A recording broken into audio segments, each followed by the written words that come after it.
Sinagot ng Japan ang alegasyon ng China na tila pang World War ang mga binabalangkas ng militar nito, kabilang ang pagtulong sa Pilipinas. Paalala ng Japanese ambassador, pagdepensa lang ang pinapayagan ng kanilang konstitusyon at hindi panggigera. Ang one-on-one interview sa kanya ng GMA News sa pagtutok ni JP Soriano.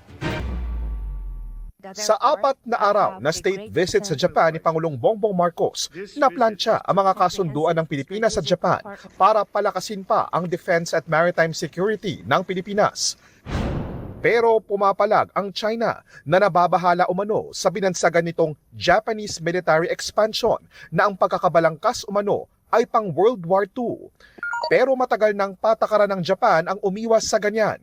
Katunayan, sa post-war constitution nito noong 1947 ay partikular na inilagay sa Article 9 na tinatalikuran nito ang gyera bilang karapatan ng kanilang bansa sa pag-aayos ng mga international dispute.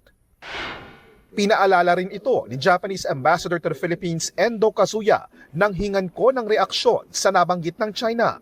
Hanggang paghahanda sa depensa lang aniya ang pinapayagan sa kanila. Japan has consistently followed the path of a peace-loving nation for more than 80 years.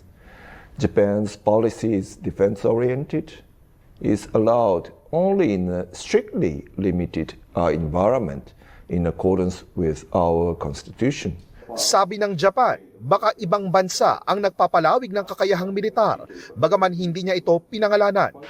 There are countries that have continued to expand military capabilities in quite an opaque manner over many years and have been continuously strengthening their attempts to change the status quo. Ang ganyang mga pumapwersa ang umano'y tinututulan ng Japan. Kinumpirma rin naman ni Ambassador Endo na nakabuo na ng kasunduan ng Japan at Pilipinas para maibigay na ng Japan sa Pilipinas ang Abukama-class destroyer. Anya, sa panahon ngayon ay walang isang bansa ang kayang harapin ng mag-isa ang lahat ng hamon.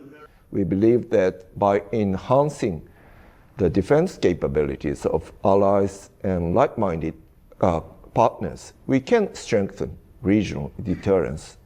The Philippines is Japan's maritime neighbor and a strategic partner that shares fundamental values and principles. Sa susunod na taon ay maaari namang maibigay ng Japan sa Pilipinas ang karagdagang multi-engine training and light transport aircraft na TC-90 mula sa Japan Maritime Self-Defense Force. JP Soriano, nakatutok 24 oras.